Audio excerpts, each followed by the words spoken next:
사도신경으로 우리의 신앙을 하나님께 고백하겠습니다.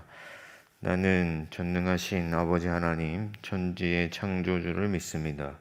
나는 그의 유일하신 아들, 우리 주 예수 그리스도를 믿습니다. 그는 성령으로 잉태되어 동정녀 마리아에게서 나시고 본디오 빌라도에게 고난을 받아 십자가에 못 박혀 죽으시고 장사된 지 사흘 만에 죽은 자 가운데서 다시 살아나셨으며 하늘에 오르시어 전능하신 아버지 하나님 우편에 앉아 계시다가 거기로부터 살아있는 자와 죽은 자를 심판하러 오십니다. 나는 성령을 믿으며 거룩한 공교회와 성도의 교제와 죄를 용서받는 것과 몸의 부활과 영생을 믿습니다. 아멘. 찬송가 323장, 찬송가 323장입니다. 부름받아 나서니 몸.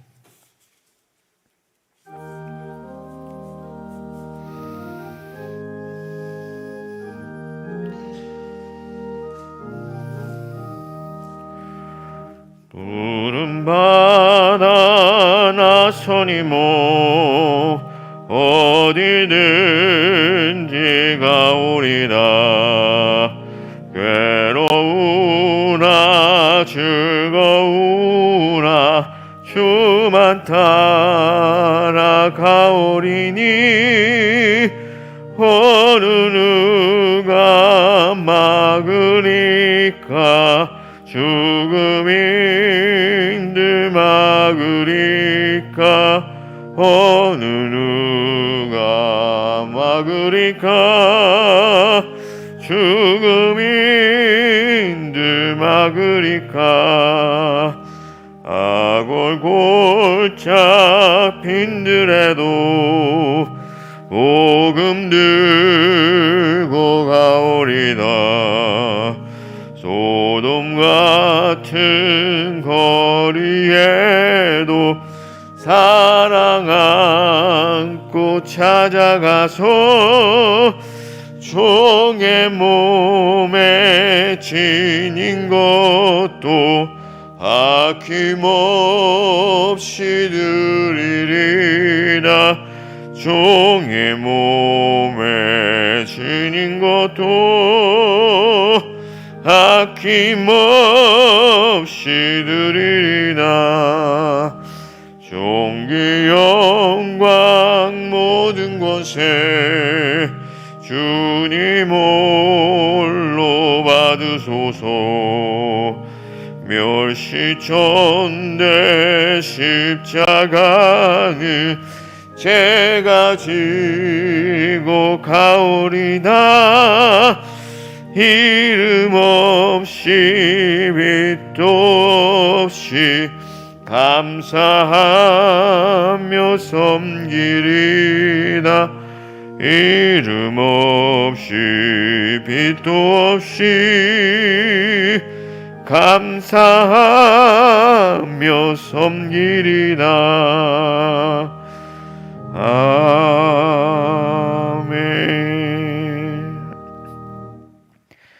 계속해서 찬송가 325장 예수가 함께 계시니.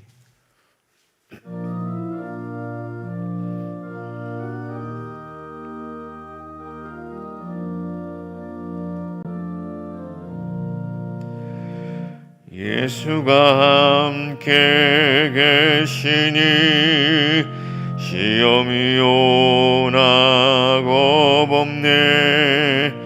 기쁨의 근원 되시는 예수를 위해 삽시다. 날마다 주를 섬기며 언제나 주를 기리고 그 사랑 안에 살면서 딴 길로 가지 맙시다. 이 세상 사는 동안에 주 이름 전파하면서 무한한 복락 주시는 예수를 삽시다. 날마다 주를 섬기며 언제나 주를 기리고 그 사랑 안에 살면서 딴 길로 가지 맙시다. 이 세상 친구 없어도 예수는 나의 친구니 불의한 일을 버리고 예수를 위해 삽시다. 날마다 주를 섬기며 언제나 주를 기리고 그 사랑 안에 살면서 딴 길로 가지 맙시다. 주께서 심판하실 때 잘했다 칭찬하리니 이러한 상급 받도록 예수를 위해 삽시다. 날마다 주를 섬기며 언제나 주를 기리고 그 사랑 안에 살면서 딴 길로 가지 맙시다. 아멘. 언제나 한없는 복으로 우리를 채우시며 은혜를 내려주시는 하나님 아버지 감사합니다. 지난밤도 저희들을 평안히 지켜주시고 또 이렇게 새 하루를 허락하여 주시며 하나님께 기도함으로 하루를 시작하게 하여 주시니 감사합니다. 부족하고 연약하나 주신 은혜 늘 간직하고 그 은혜에 따라서 살아가는 저희들이 되게 하여 주옵시고 하나님의 말씀의 빛 가운데 살아가며 하나님께 영광 돌리는 오늘 하루가 되게 하여 주시옵소서. 코로나로 인하여 예배 현장으로 나오지 못하는 우리 모든 시민교회 교우들을 위로하여 주시고 그 믿음이 약하여지지 아니하게 하여 주시며 하나님의 주시는 성령으로 충만하여 날마다 더욱 강건하여지며 영적으로 육적으로 더욱 충만할 수 있도록 하나님 은혜 내려 주시옵소서. 세계 각지에 흩어져서 수고하시는 선교사님들을 기억하여 주시고 델타 바이러스로 인하여 많은 선교사님들이 어려움 가운데 있으나 하나님 한국교회의 기도를 통하여 역사하여 주옵시고 선교사님들이 새해 힘을 얻고 각 처에서 복음 전파하는 그 사역 감당할 때 하나님 지혜 주시고 힘 주시고 능력 주셔서 능히 감당케 하여 주시옵소서.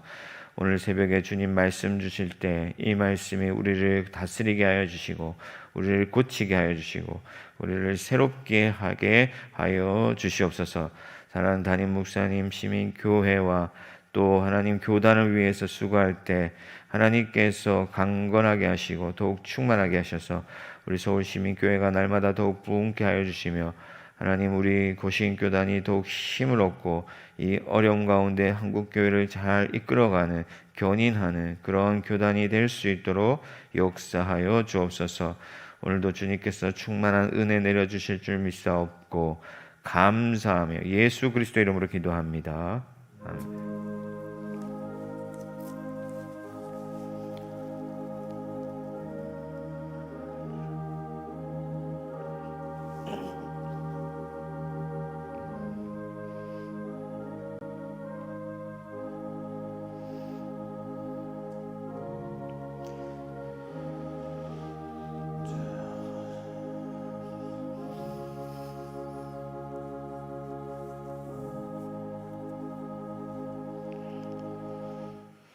오늘 우리에게 주시는 하나님의 말씀은 예레미야 38장 1절에서 13절까지 말씀입니다. 예레미야 38장 1절에서 13절까지 제가 가진 구약 성경 1114면 예레미야 38장 1절에서 13절까지 말씀을 저와 여러분들이 한 절씩 교독하도록 하겠습니다. mat단의 아들 스바랴와 바스올의 아들 그다랴와 셀레마의 아들 유갈과 말기야의 아들 바스올이 예레미야가 모든 백성에게 이르는 말을 들은즉 이르기를 여호와께서 이와 같이 말씀하시되 이 성에 머무는 자는 칼과 기근과 전염병에 죽으리라. 그러나 갈대아인에게 항복하는 자는 살리니 그는 노량물을 어둠같이 자기의 목숨을 건지리라. 여호와께서 이와 같이 말씀하시니라. 이 성이 반드시 바벨론의 왕의 군대의 손에 넘어가리니 그는 차지하리라 하셨다 하는지라. 이에 그 고관들이 왕께 아뢰되 이 사람이 백성의 평안을 구하지 아니하고 재난을 구하오니 청하건대 이 사람을 죽이소서. 그가 이같이 말하여 이 성에 남은 군사의 손과 모든 백성의 손을 약하게 하나이다. 시드기야 왕이 이르되 보라 그가 너희 손 안에 있느니라. 왕은 조금도 너희를 거스를 수 없느니라 한지라. 그들이 예레미야를 끌어다가 감옥들에 있는 왕의 아들 말기야의 구덩이에 던져 넣을 때에 예레미야를 줄로 달려내렸는데 그 구덩이는 물이 없고 진창뿐이므로 예레미야가 진창 속에 빠졌더라. 왕국 내시 구스인 에베멜렉이 그들이 예레미야를 구덩이에 던져 넣었음을 들으니라. 그때에 왕이 베냐민 문에 앉았더니 에베멜렉이 왕궁에서 나와 왕께 아뢰어 이르되 내 주 왕이여 저 사람들이 선지자 예레미야에게 행한 모든 일은 악하네이다. 성중에 떡이 떨어졌거늘 그들이 그를 구덩이에 던져 넣었으니 그가 거기에서 굶어 죽으리이다 하니 사람 에베멜렉에게 명령하여 이르되 너는 여기서 30명을 데리고 가서 선지자 예레미야가 죽기 전에 그를 구덩이에서 끌어내라. 에베멜렉이 사람들을 데리고 왕궁 곡간 밑방에 들어가서 거기에서 헝겊과 낡은 옷을 가져다가 그것을 구덩이에 있는 예레미야에게 밧줄로 내리며 구스인 에베멜렉이 예레미야에게 이르되 당신은 이 헝겊과 낡은 옷을 당신의 겨드랑이에 대고 줄을 그 아래에 대시오. 예레미야가 그대로 하매 함께 읽겠습니다. 그들이 줄로 예레미야를 구덩이에서 끌어낸지라. 예레미야가 시대 뜰에 머무니라. 아멘.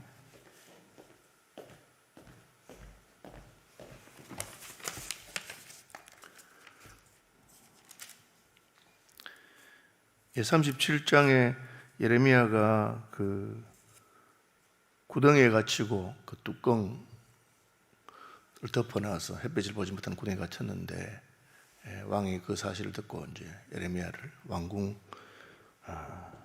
감옥들에 지하는 아니고 그냥 감옥들에 있는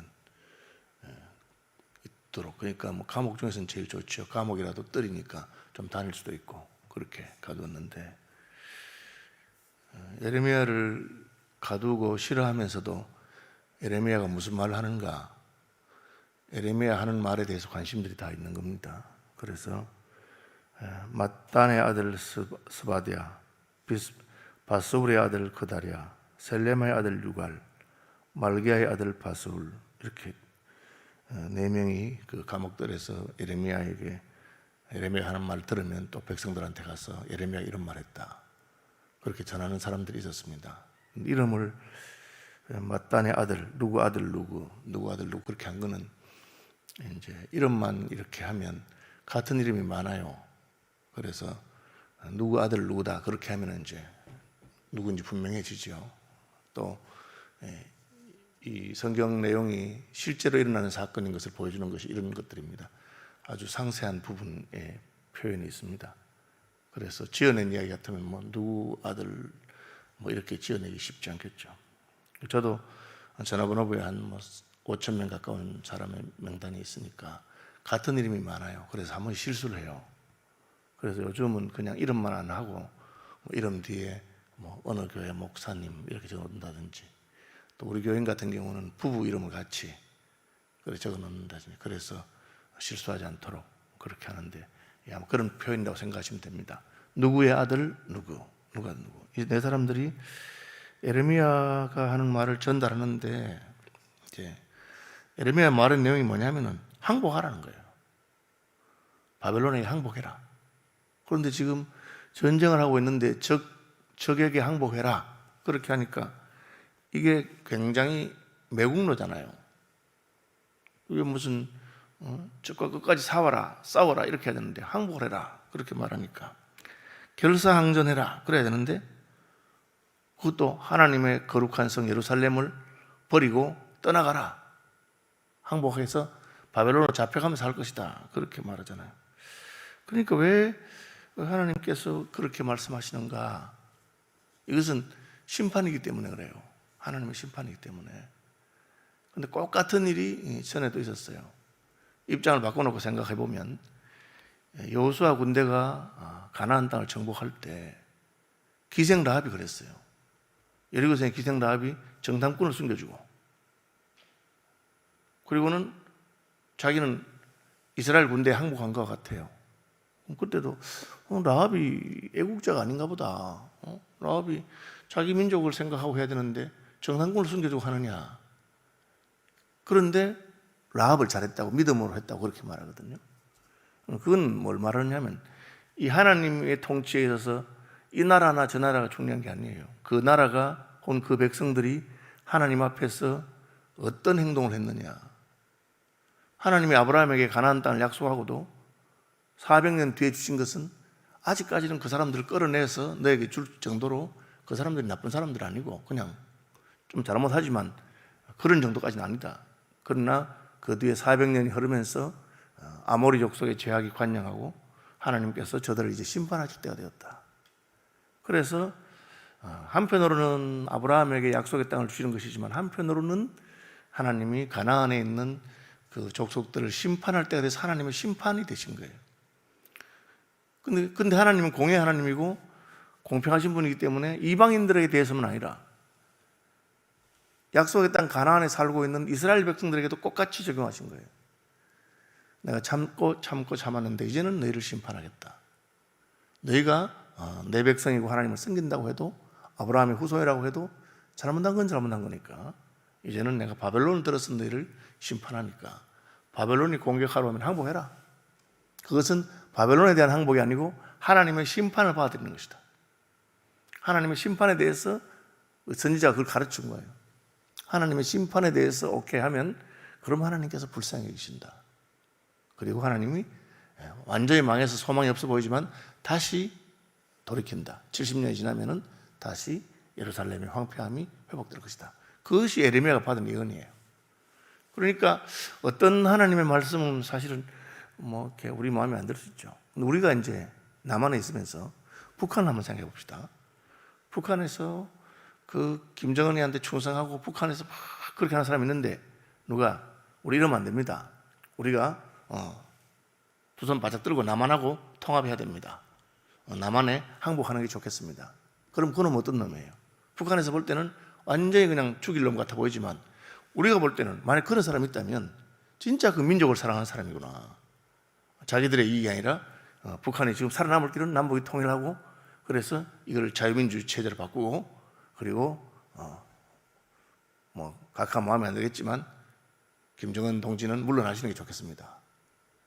그럼 그 나라는 죽을 놈이지만, 그러나 사실은 역사 전체를 바라볼 때는 그것이 민족을 위한 일이죠. 독일과 동독과 서독이 통일될 때 그렇게 한 겁니까? 동독 사람들의 그 생각할 때는 저 서독한테 잡아먹히는 것처럼 보였지만, 그러나 결국은 자기 민족 전체를 생각한다면 그렇게 해야 되는 거죠. 예레미야 예언이 그런 겁니다. 그러니까 어떤 사람들은 굉장히 꽃같게 들리죠. 특별히 고위 관료들, 고관들이라고 되어 있는데, 고관들은 굉장히 그 말이 듣기 싫습니다. 그래서 항복하라 하니까, 이 성이 반드시 바벨론 왕의 군대의 손에 넘어가리라, 그가 차지하리라, 그렇게 하니까 고관들이 왕한테 말하기를, 이놈이 매국노라, 백성들의 평안을 구하지 아니하고 재난을 구한다. 우리가 망했으면 좋겠다고 생각하는 놈이다, 이놈은. 이 놈은 그냥 두면 안 된다. 왕이 왜 그 구덩이에서 꺼내서 감옥 들에 뒀느냐? 다시 이런 놈은 저 구덩이에 빠져야 된다. 이렇게 말하니까 시드기야 왕이잖아요. 근데 시드기야 왕이 이 사람이 줏대가 없어요. 끄집어냈다가 또 그래 말하니까 왕이 이르되 보라 그가 너희 손안에 있느니라. 왕은 조금도 너희를 거스를 수 없느니라. 내가 왕이긴 하지만 관료들이 다 장관들이 다 그렇게 말한다면 그래 해야 안 되겠나. 그렇게 말하는 거예요. 이게 이제 감옥에 갇혀 있어서 예레미야가 지금 뚜껑이 있는 감옥에 들어가서 햇빛도 못 보고 먹을 것도 없고 굶어 죽을 것 같습니다 하니까 그 말 듣고는 또 끄집어냈다가 왕궁 뜰에 있으면 저 감옥 뜰에 있으면 예레미야가 입을 쭉 다물고 있으면 되는데 하나님이 자꾸 말하라니까 끄집어내놓으니까 예레미야가 계속해서 항복해야 산다. 그러니까 또 그 말을 전해주는 사람들이 전해주니까 고관들이 저런 놈을 왜 끄집어냈습니까? 다시 넣어야 됩니다. 그러니까 또 왕의 마음이 약해가지고 그래 뭐 너 알아서 해라. 그저건 놈 참 말은 좀 입을 조심할 건데 말을 함부로 하는구나 하고 그렇게 말한 거예요. 그러니까 이번에는 왕의 아들 말기야의 구덩이에 던져놓을 때 왕의 아들은 함말렉이란 말인데 함말렉이란 말을 왕의 아들로 번역한 뜻은 그런 뜻인데 그 사람 이름인지 분명하지 않아요. 그죠? 함말렉의 아들 말기야 그런 뜻인지 아니면 함말렉이 왕의 아들로 번역한 건지 그건 어떻게 우리 성경에는 왕의 아들로 번역했고 난회주에 함말렉 그렇게 해놨어요. 그 말기야의 구덩이라고 더 깊은 구덩이가 있어요. 이 구덩이는 그냥 던지면 사람이 그냥 떨어져 죽을 정도로 깊어서 줄로 다람에 그리고 그 바닥에는 그냥 진창이에요. 진흙 구덩이에요. 물하고 진흙이 섞여가지고 그러면 얼마나 거기 사람이 있을 수 있겠어요. 발이 푹 빠지는 데인데 거기다가 깊어요.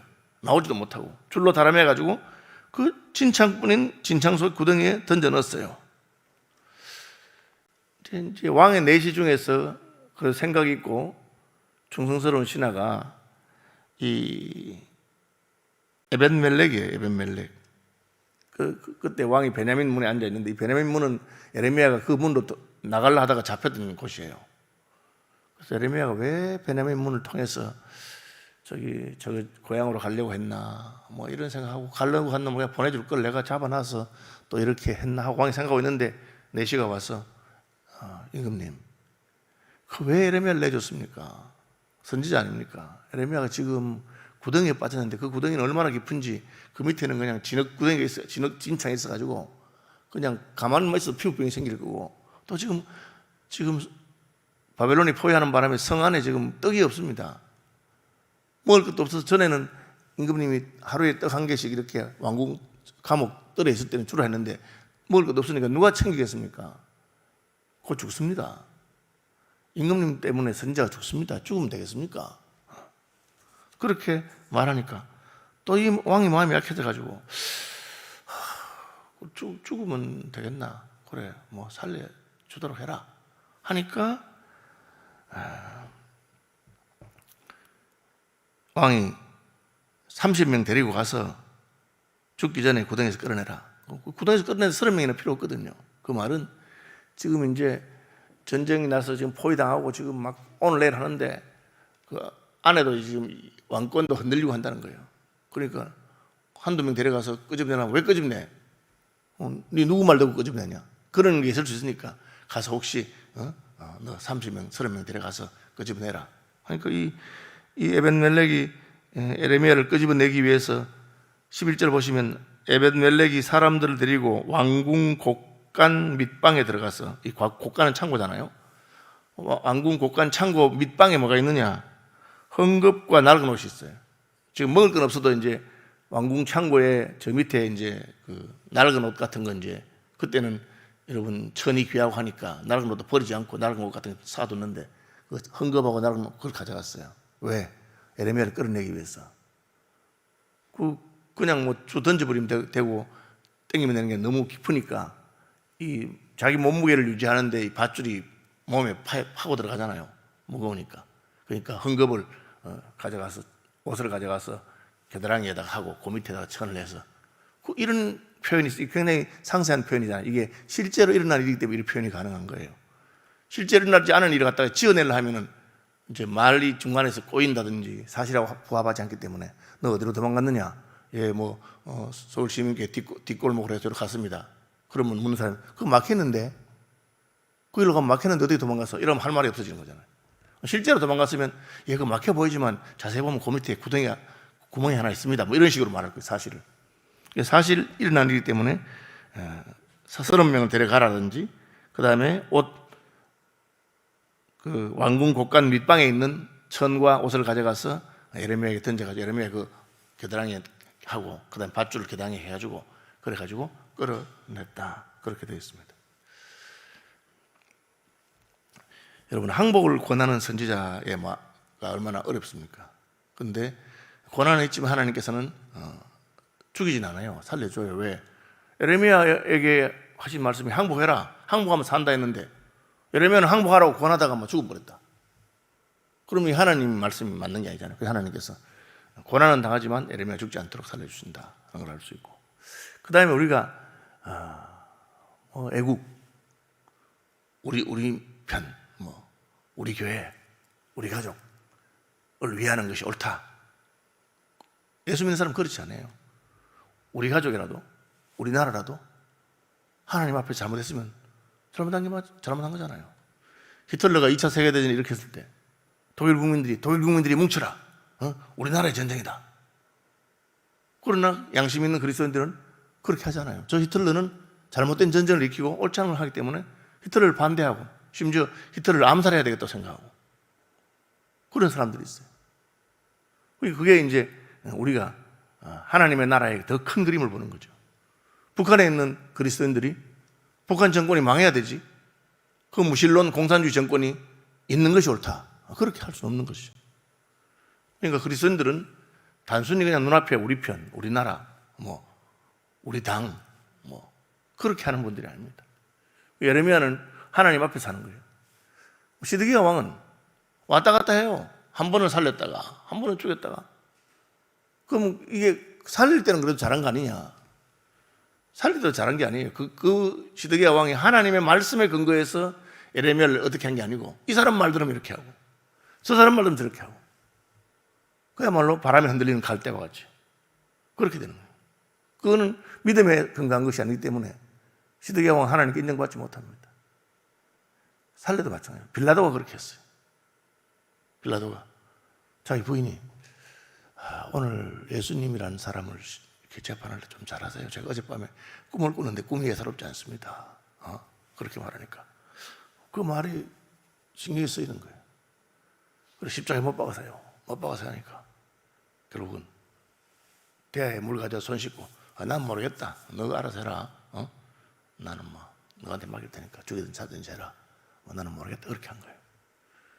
그러면 이제 그게 완전히 악한 사람은 아닌 것 같지만 그러나 책임을 피할 수가 없어요. 자기가 그 자리에 있었기 때문에. 그래서 우리가 사도신경에 오면 유대인들에게 고난을 당해서 안 하고 본디오 빌라도에게 고난을 받아서 십자가에 못 박혀 죽으셨다. 왜? 그때 권위자가 자기이기 때문에. 그때 신하들이 예레미야는 애국자가 아닙니다. 매국노입니다. 저놈 잡아 죽이십시오. 아무리 말해도 입 닥쳐라. 예레미야는 하나님의 선지자고 하나님의 말하는 사람이니까 듣기 싫어도 하나님 말씀이 그냥 듣고 있자. 그렇게 해야 되는 거죠. 다윗은 그렇게 하는 사람이에요. 자기 아들 압살롬이 반역을 일으켜 쫓겨갈 때 시므이가 막 욕을 해도 아무 소리 하지 않고 하나님께서 저 말하도록 허락했으니까 내가 듣는다. 내게 억울한 게 있으면 하나님이 풀어주겠지 하고 하나님 앞에서 자기를 보는 것이죠. 말씀 묵상하신 아침 되시기를 바랍니다. 하늘에 계신 우리 아버지, 아버지의 이름을 거룩하게 하시며 아버지의 나라가 오게 하시며 아버지의 뜻이 하늘에서와 같이 땅에서도 이루어지게 하소서. 오늘 우리에게 일용할 양식을 주시고 우리가 우리에게 잘못한 사람들을 용서하여 준 것 같이 우리 죄를 용서하여 주시고 우리를 시험에 빠지지 않게 하시고 악에서 구하소서. 나라와 권능과 영광이 영원히 아버지의 것입니다. 아멘.